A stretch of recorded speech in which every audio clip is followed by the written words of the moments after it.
What's up everybody? My name is Lord Cepheus, otherwise known as the Theatrical Gamer, and I'm bringing you a new tutorial for Battlefield 1. In this video, I'm going to show you how to remap your flight controls on the PS4, tailored specifically for the Trench Fighter loadout.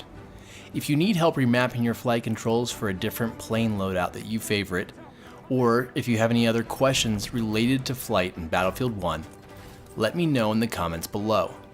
Please like this video if it helps you, and if you haven't already, subscribe for more Battlefield 1 videos in your inbox weekly. Alright, let's get into it. Previously, when playing a Battlefield on old-gen console, you were limited to the preset control layouts.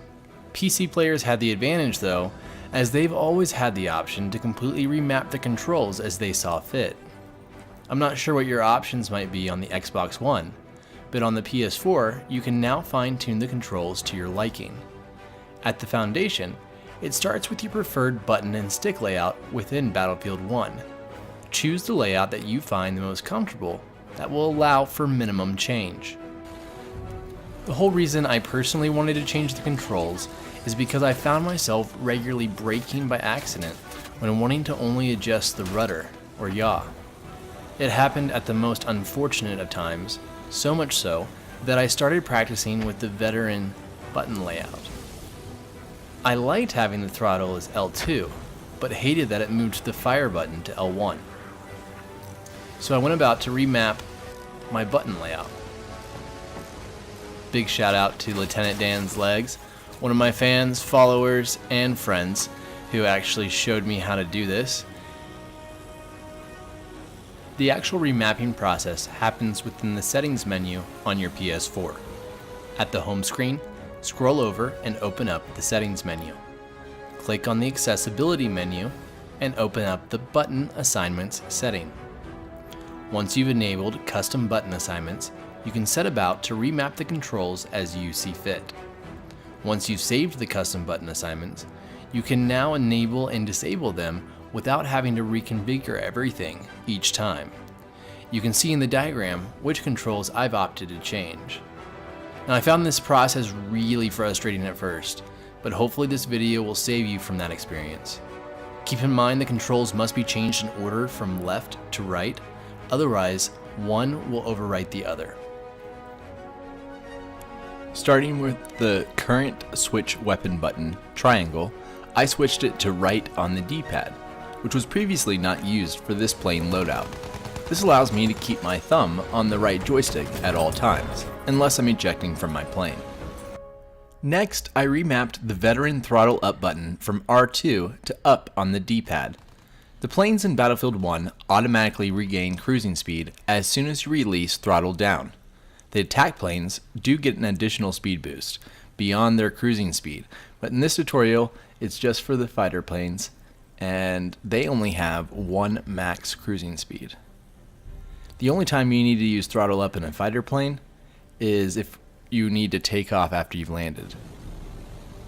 I used free look constantly, but found it awkward to click down on L3 for free look, especially if I wanted to adjust speed while I was in free look, so I bound down on the D-pad to L3.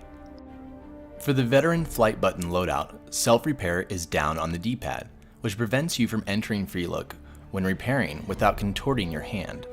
I absolutely must be able to free look while repairing, so I bound L1 to down on the D-pad, making it the same as the default flight button layout. Next, I needed to get the fire button back to its default location as R2, so I set it to L1, which is the veteran fire button. And finally, the zoom button on veteran is up on the D-pad, and I hardly ever used it. Not to mention, I needed up on the D-pad for throttle up, so I replaced it with L3. Click confirm, and you're all set. Here's an adjusted diagram of the new controls. Most of the default controls on the right are retained, as I was used to them in the default flight button layout. All of the major adjustments happened on the left. It may have been difficult to understand what was going on, which is completely understandable. In the description of this video, you'll find a link with a text and still picture version of the tutorial.